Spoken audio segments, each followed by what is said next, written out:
They don't love your eyes. They don't love your voice.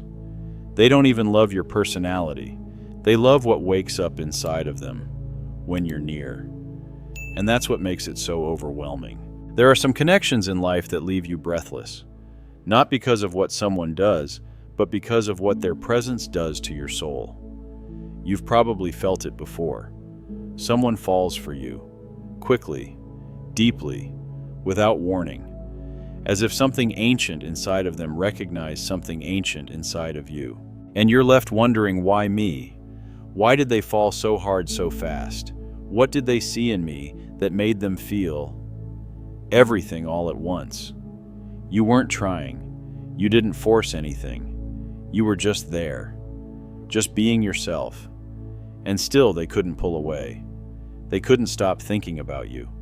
They couldn't stop feeling something they couldn't explain. Carl Jung believed that these kinds of connections aren't random. They are spiritual in nature, but not in the way we typically understand spiritual.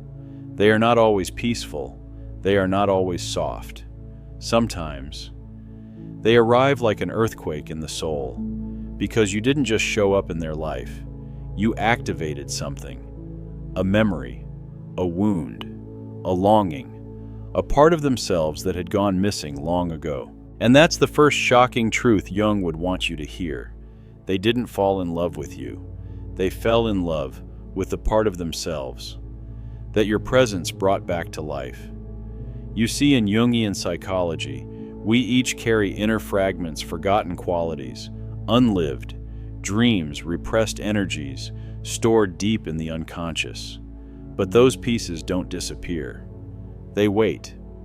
And one day they find a mirror. Not a literal mirror, a person, who unknowingly holds the energy of what we've lost. That person might be you. Maybe you mirror the freedom they've been suppressing, or the fire they were never allowed to express, or the gentleness they were taught to bury. You didn't ask to be a mirror. You didn't choose to carry their lost archetype. But somehow, you became the symbol of what their soul had been longing for. And once that happens, it's not attraction anymore. It's obsession. Not because of who you are, but because of who you unknowingly represent. And here's what makes it even more haunting. You may have done the same. You may have fallen madly in love with someone. Not for who they were, but for who they helped you remember yourself to be. That's the spiritual nature of real love. It's not logical. It's not based on shared hobbies or favorite movies. It's based on soul memory, on unconscious recognition, on the meeting of two people whose wounds or archetypes align like puzzle pieces. That's why it feels like fate. That's why it feels like destiny. But really, it's the unconscious pulling the strings. So why do people fall madly in love with you without even knowing why? Because you carry something they've forgotten, or something they've been starving for, or something their spirit never fully developed. You are not just a person to them. You are a living symbol, a mirror, a memory, a myth they didn't know they still carried. And if you've ever felt confused about why someone once loved you so deeply and then vanished, you're not alone. Because these types of love are never meant to flatter the ego. They are meant to awaken the soul, even if it hurts. In this video, we'll uncover the 2 shocking spiritual reasons why someone can fall madly in love with you even if they barely know you, even if you didn't try, even if you didn't want to be seen like that. Because you weren't being seen. You were being recognized. 1. You awaken a deeply repressed spiritual truth inside them. 2. You activate an ancient archetype, their Anima or Animus, embedded in the collective unconscious. And that kind of love, it's not about romance. It's about remembrance of something older than time, something sacred, something buried in shadow, now pulled into the light through you. If someone once loved you so much it left you speechless, and then disappeared like it never happened, stay with me, because the truth behind that love may not be about them. It may be about you. and the soul contract you didn't even know you carried. They don't see you. They see a version of themselves, one they've forgotten, buried, or never dared to live. And when that version comes alive through you, they fall madly in love. Love doesn't always begin in the heart. Sometimes it begins in a memory the soul didn't know it was carrying. Carl Jung called it projection, a psychological process in which we unknowingly cast parts of our inner world onto others. Not just our desires, but our fears, our wounds, and most powerfully, our unlived potential. Imagine this. Someone has spent their whole life playing it safe, avoiding risk, silencing their emotions, staying small, quiet, acceptable. And then they meet you, someone who lives from the heart, who speaks freely, who radiates something they abandoned long ago. They don't realize it, but their soul does. And suddenly they feel something ignite, not because of what you do, but because of what you represent. You carry the light they dimmed, the fire they feared, the freedom they were never allowed to explore. You don't even mean to, but you walk into their life like a living mirror, reflecting back the very thing their spirit has been starving for. And the effect electric, uncontrollable, deeply spiritual. They start to feel obsessed, drawn in, as if you're medicine for something they couldn't name. And maybe you are. But here's the truth. They're not in love with you. They're in love with how they feel in your presence. They're in love with the forgotten part of themselves that you unknowingly carry in your energy field. That's why it can feel so confusing, why someone might fall for you wildly and still not truly know you. Because what they see is not you. It's a projection, a reflection, a symbol. They're trying to reclaim something lost, and you just happen to be the mirror that makes it visible. And if you've ever been loved like that, you know the weight of it. Being seen as something sacred, when all you wanted was to be real, human, known. You may have felt adored, but not truly understood. You may have felt wanted, but not for who you are, for what you awaken. And the truth is, you've probably done it too. Fallen for someone not because of who they were, but because they stirred something inside of you that you hadn't felt in years. That's not weakness. That's the psyche trying to evolve. It uses love to bring us face to face with the parts of ourselves we've left behind. Jung believed that every soul has an inner landscape, and most of it remains unexpressed, unconscious, unseen. But it doesn't disappear. It waits. And when the right person shows up with the right emotional frequency, that hidden part awakens. And in that awakening, love is born. Not a love for the other, but a longing to become whole again. That's what makes it spiritual. That's what makes it shocking. Because love, true archetypal love, isn't about romance. It's about recognition, resonance, remembrance. But here's the danger. When love begins as projection, it is fragile. Because no one can live as a mirror forever. And sooner or later, the illusion cracks. When your humanity begins to show. When your flaws appear. When you stop glowing with their fantasy, they may pull away. Not because you changed, but because the part of them they projected onto you is too painful to confront. They were never really in love with you. They were in love with what you held for them. And once you stop holding it, they feel abandoned, even if they're the ones walking away. Have you ever felt someone loved you, but couldn't truly see you? Have you ever felt worshipped, but not known? If so, leave a comment. Your story might be someone else's mirror too. This is the first shocking spiritual reason people fall madly in love with you. You awaken a buried part of their soul, a lost emotion, a forgotten dream, a silent truth. Not with your words, not with your effort, but just by being you. But it doesn't stop here, because there's a second reason, even more powerful, even more ancient, one that has nothing to do with personal traits and everything to do with the archetypes that shape the human soul. In the next part, we'll explore how you can become the embodiment of someone's inner goddess, or inner savior, not metaphorically, but psychologically, and why that kind of love might feel divine at first, but also lead to your deepest heartbreak. They don't just fall in love with you, they fall in love with the god or goddess you awaken in their unconscious. You don't just enter their life, you step into a role written in their psyche long before you arrived. According to Carl Jung, every man carries within him an unconscious image of the feminine, his Anima, and every woman carries within her an unconscious image of the masculine, her Animus. These are not simple personality preferences. They are archetypes, sacred inner blueprints shaped by culture, myth, early relationships, and the collective human psyche. We don't choose them, we inherit them, and then we live with them often without knowing, until one day someone enters our life and perfectly matches the image we've been carrying all along. And when that happens, the pull is overwhelming, unexplainable, almost divine. They don't see you as a person anymore. They see you as an answer, a destiny, a soul they've always known. You become the living embodiment of their sacred inner opposite.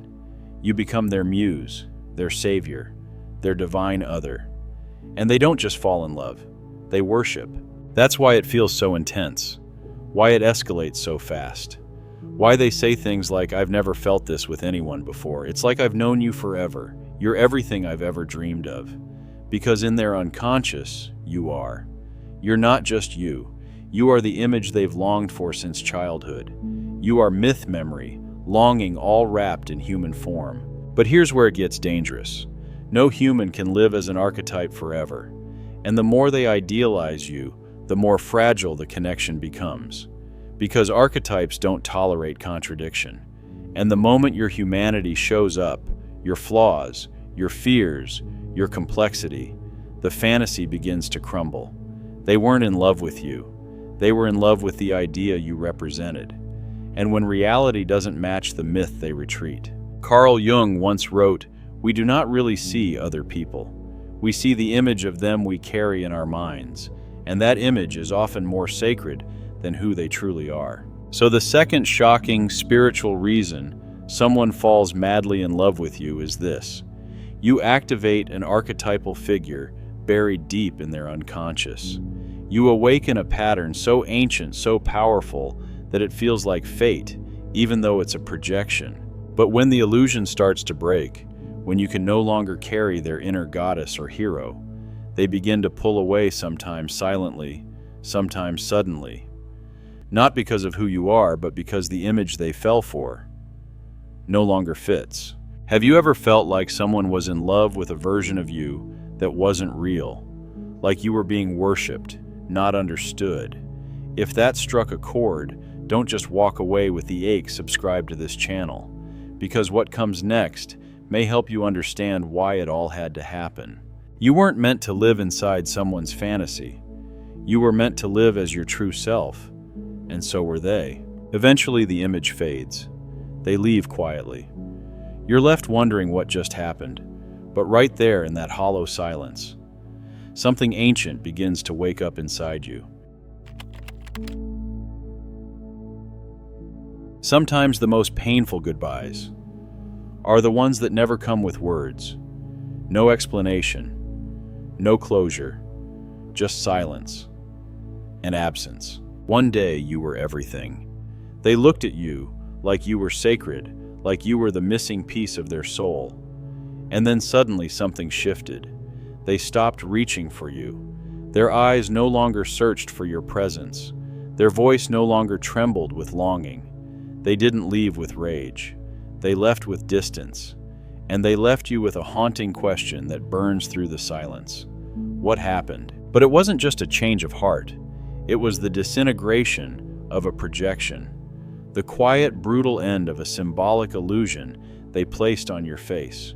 Because you were never just you in their eyes. You were the embodiment of something greater, a myth, an archetype, a divine reflection. And once your human complexity began to surface, the image cracked. You weren't supposed to cry. You weren't supposed to contradict. You weren't supposed to have wounds. But you did. Because you're human. And no archetype can live in a body forever. So when the illusion could no longer sustain itself, they withdrew. Not always physically, but emotionally, spiritually, completely. And now you're left standing in a space that once felt holy, now painfully empty. But this emptiness is not meaningless. Carl Jung believed that these moments, the quiet collapses, are not signs of failure. They are sacred ruptures, psychic deaths that make room for rebirth. Moments when your soul is finally ready to stop living inside someone else's image and return to its own. This pain isn't punishment, it's initiation. You were not abandoned, you were released. Not by them, but by the image they projected. And now, for the first time, you have a chance to meet yourself without the mask they placed upon you. You see, when someone falls madly in love with you for archetypal reasons, they never truly met you. And when they leave, they're not really leaving you either. They're walking away from the version of themselves they weren't yet ready to face. And yes, it hurts. Because you didn't just lose them. You lost who you thought you were in their eyes. But grief, when honored, becomes fuel, and silence, when listened to, becomes sacred. You are not broken. You are being returned to yourself. If you've ever been left in silence without closure, if you've ever carried the weight of someone else's dream until it broke you open, share this video with someone who needs to hear this. Because pain becomes lighter when it is witnessed. And sometimes the most healing thing we can do is remind someone they are not alone in the echo. This isn't the end of your story. It's the beginning of your return. Not to love, not yet, but to the self you had to abandon to be loved by someone who never truly saw you. And that return is where everything changes. It wasn't just a breakup, it was an unraveling, a sacred dismantling of who you thought you were and who you thought they were. When the illusion collapses and the dust begins to settle, something strange happens. At first, all you feel is the ache, the grief, the spiraling questions. You replay the good moments over and over, like fragments of a dream you don't want to wake up from. But then quietly beneath the pain, a new feeling begins to stir. Not comfort, not clarity, but something deeper: recognition, not of them, of yourself. Because here's the truth. No one tells you when love ends, you didn't just love them. You loved the version of yourself that came alive in their presence. You loved the way you laughed, the way your heart opened, the way you felt beautiful, seen, chosen. You loved who you became when you were reflected in their eyes. And when they left, that reflection shattered. Not just the we, but the you that existed only in that mirror. But now, you're left with what's real. And in that stillness, you start to ask deeper questions. Was that really me? What parts of me did I give away just to be loved? What was I hoping they would fix inside me? These questions are not weakness. They are initiation. You are no longer chasing the archetype. You are facing the shadow, the unclaimed, unseen, unloved parts of you that have been waiting in silence, until love broke you open enough to hear them. Carl Jung believed that every meaningful relationship, especially the ones that hurt the most, serves one sacred purpose: to accelerate the process of individuation, the becoming of your whole self. The other person was not the destination. They were the mirror, a symbolic figure sent not to complete you, but to reveal you, especially the parts you've exiled. And what if the pain isn't proof that something went wrong? What if it's proof that something important just happened? You met someone. They triggered your soul. They mirrored your potential and your wounds. And now, with the mirror broken, you are finally free to meet yourself without distortion. You are not broken. You are beginning. Not again, but for real this time. You no longer need to become someone else's ideal. You no longer need to be chosen to feel worthy. You no longer need to hold on to the fantasy just to feel alive, because now you are no longer searching outward for the divine. You are starting to remember that it lives within you. This is the sacred gift hidden in the grief. Your soul is returning home, not to a person, but to the self you abandoned long ago while trying to become lovable in someone else's dream. At first it felt like fate. They said the right things, made you feel seen, alive, chosen. But then, just like before, it unraveled, and you're left with the same ache, wearing a different face. You begin to wonder if you're cursed. Why do you keep attracting people who can't stay? Why do you keep giving your heart to those who can't hold it? But this isn't about bad luck. It's not about being too much or not enough. It's about something far deeper, something hidden. A pattern buried in the unconscious, a silent magnet, repeating a forgotten story. Carl Jung said that until we make the unconscious conscious, it will direct our lives, and we will call it fate. That's the secret most never realize. We don't fall in love with people at random. We fall in love with symbols, with inner images we carry from childhood, from ancestral wounds, from cultural myth. And when someone mirrors that image, we don't just feel attraction, we feel destiny. But what we're really feeling is a part of ourselves reaching out for resolution. Sometimes the people we feel the strongest pull toward are the very ones who mirror our earliest pain. The mother who was emotionally distant, the father who could never be pleased, the abandonment we never grieved, the affection we never earned. And so, when someone walks in and unconsciously fits that pattern, our psyche lights up, not because they are the one, but because the soul sees a chance to finish the story, to finally be loved the way it always needed, to rewrite the ending, to win the love it never received. But this is not love. This is repetition. This is the child in you trying to find what the adult still grieves. And the tragedy is this: no one can give that to you. Not permanently, not purely, not in the way you long for, because they are not your mother, they are not your father, they are not your healer, they are just a mirror. And unless you see it, you'll keep trying to fix the past through someone else's face and call it chemistry. The truth is, every person you fall for is a message. Some are wounds that haven't healed, others are gifts you haven't claimed. But none of them are here to complete you. They are here to reflect what you have not yet met within yourself. And the moment you see this, really see it, something shifts. You stop blaming them. You stop blaming yourself. And instead, you begin to watch. You begin to observe the pull. You begin to notice the familiarity. You begin to feel the story rising. And you no longer chase it, not because you've shut down, but because you've woken up. This is the moment the spell begins to break. You look back at your past relationships and you see the pattern, not the person. You see what your unconscious kept choosing so it could finally be heard, held, healed. And in that awareness, you reclaim your power, no longer seduced by intensity, no longer mistaking pain for passion, no longer chasing what never truly saw you. You don't harden your heart, you anchor it.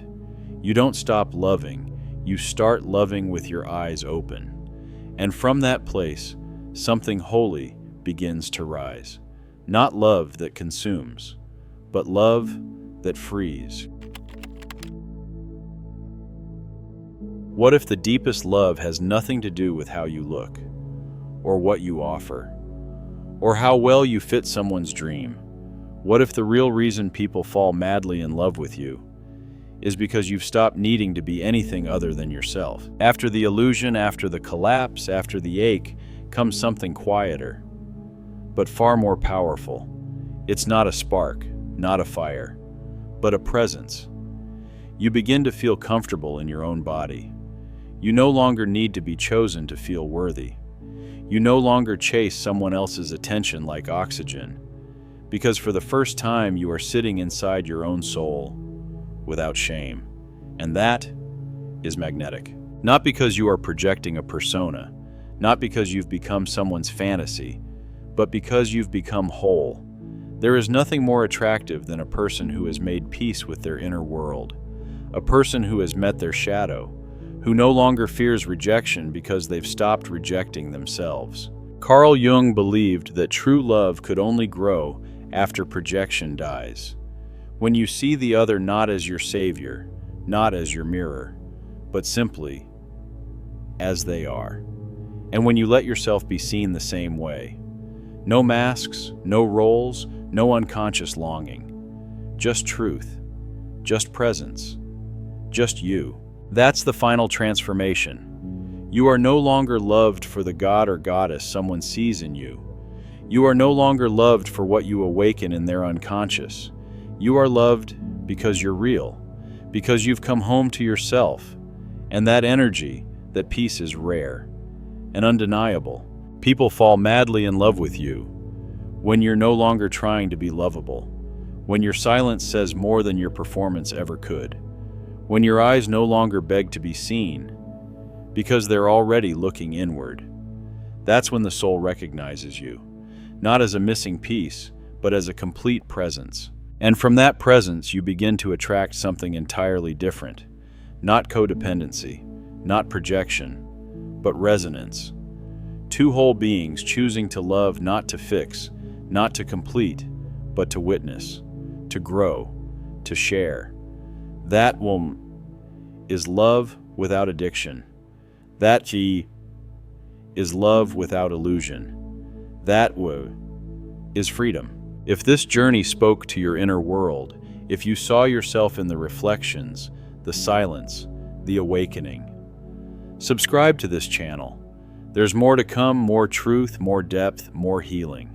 And if you know someone who's grieving a love that felt like destiny, only to end in mystery, share this video with them.